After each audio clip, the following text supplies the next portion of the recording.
You understand? Or like the workers in the vineyard hired at different times of the day, and at the end of the day being paid the same amount. And then those hired at the first part of the day that had to bear the heat of the day, they grumbled about it and bitched and moaned. They're resentful about those hired, and only did an hour's work, got the same pay. But they agreed to do the job. They agreed to work for that. So that's how it is. And that's something any believer has to accept. That if people can run in at the last minute on their deathbed, they can repent. It's none of our business what happens. But all I'm saying is that you certainly need to be able to define social, political, and economic progress, okay? And be honest, okay? And if anybody tries to tell you that it's normal, that progress dictates that, it's capitalism, we have this ever-growing wealth and income disparity, and we've got all this poverty and this need for this social welfare industry, they're liars or they're idiots, okay? It's that simple. So I'm going to get on to some current events now.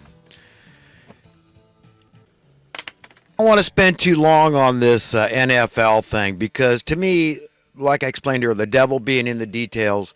Remember, anytime you divide people and you cause this animosity, this animus that people have about other people's attitude, it creates just an endless nightmare of nonsense, okay? And that's how I see this whole thing, okay? Because, yes, I mean, I listen to Alex Jones. He's very passionate about this issue, and a lot of his guests are, and the president obviously is. And my opinion is, look, okay, do we need to seek a law to make somebody pledge allegiance, okay, to the flag? I mean, maybe there already is a law. I don't know. Okay, but I know I did it as a child, and I was brought up to be patriotic. I mean, even though my dad was, he was definitely opposed to the establishment. Okay, see, you can be very American and patriotic and be opposed to the establishment. Okay, but you need to make it clear. You need to, identify what's bugging you and realize you live in the best country in the world to actually affect changes. That it's still we the people in the Constitution. That is the document that establishes America as a nation. Okay, that give us the right, the entitlement, because a right is an entitlement, to affect change and to do it under no uncertain terms. And if by force, we can do that. I don't mean violent force, but I mean just be forceful about it. Be demanding, be just loud, okay? Because like Thomas Jefferson said, the amount of tyranny you live under is proportional to the amount you tolerate. So they force us to have to object. But let's identify things. Let's talk about it. I mean, who's acting like the snowflake now? Okay, because I can't even remember these guys' names. Okay, Kaepernick. Okay, so it started with him with the bow and the knee, and it had to do with. Remember, let's go back in time. It had to do with, yes, Black Lives Matter, and he was convicted in his heart that the police were wrong. They were too gun happy, trigger happy in shooting black men. And so this was what it was all started from, right? Let's go back to the roots, the origin of this whole thing. And understand it does have some basis in reality. So in that sense, maybe, everybody in the whole world should take a knee just so that, the cops are less trigger happy. But let's also consider the idea that maybe they're really not as trigger happy, that somebody has force fed us this idea, and that people have to be cognizant. I mean, if you are a black man and you know that the crime statistics prove that police are shot more often, or they're more apt to have a gun on them, and all this, then these things are going to happen more often. Okay, so you can't deny the statistics that black men are killing other black men a hell of a lot more frequently than cops are killing black men. So let's just, all put our heads together and love each other and call on the Spirit of God, the Spirit of truth, to come into this thing and to heal us as a nation and to say, devil, you're out of here. We're coming together as a nation. We want the establishment to change. We want black men to stop killing each other, but that's about the money again. The love of money is the root of all evil. And in this case, it's the biggest paradox ever known to humanity, because we love money. You can't tell somebody it's not common sense that you should have a lot of money, get a lot of money. That's going to answer your problem. That's going to give you freedom, financial freedom. That's going to give you security, a way out of fear, right? Yes, I mean, I get it. I get the paradox of the ages, this thing we call money. It's not so much money that's the problem, but a lack of money. Whatever it is, it involves money. It is the way Satan's method of operation, his ambrosia, and all the followers of Satan. Okay, they don't care about being contributing, productive members of society. They just care about money.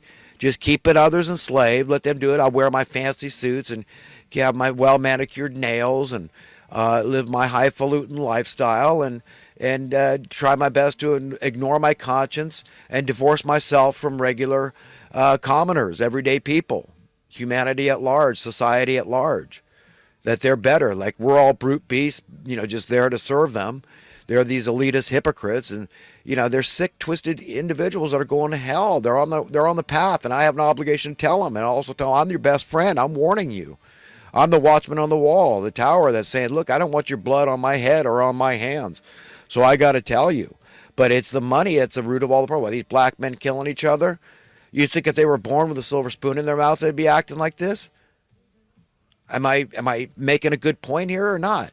So understand, it is this desperate, extreme poverty that's making people run, not walk, away from being peaceful and finding peaceful solutions. They're committing homicides. And this is it. I mean, is that enough right there? I don't know how much more I can say, on this, but, do we need to demand patriotism? So, I've taken everybody's side on this thing, just like the Russians, and they're getting slammed by the mainstream media for being indifferent. They say, well, we're taking both sides. Well, that's kind of what I'm doing. I'm saying, shut up, leave them alone. Don't be a snowflake. Let them be unpatriotic. We got your number, just like these racists. If somebody's a racist, let them be a racist. Oh, I got your number. So you don't have to do business with them. You don't have to give them a job. Whatever. Okay, but they've identified, they've outed themselves. So why don't we let people out themselves as not being patriotic? As much as I despise the assassination of JFK and the coup that took place in this country, okay, and I've got good reason to be an expatriate, right? Say, oh, I used to be patriot. I'm not, whatever, and I despise 9/11, and I despise the banking bailout of '08. But this hasn't been America that's caused these problems. These are thieves. These are criminals. These are the corrupt class. Okay, the evildoers that are bringing all these problems onto humanity. They're bringing the poverty, the lack of money. That's what it is. Okay, it's sick, man.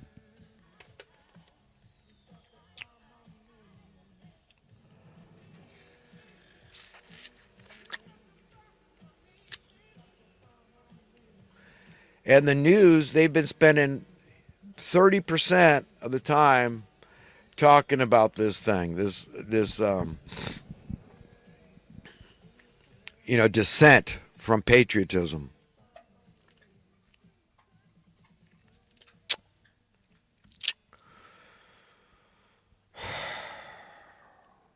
In my mind, being an American, it's a very personal thing, and everybody should embrace that idea. It's very personal. It's very individual, what it means to you. But you get to be whoever you want to be. This whole idea of embracing free speech and speaking your mind is very important to being a good American.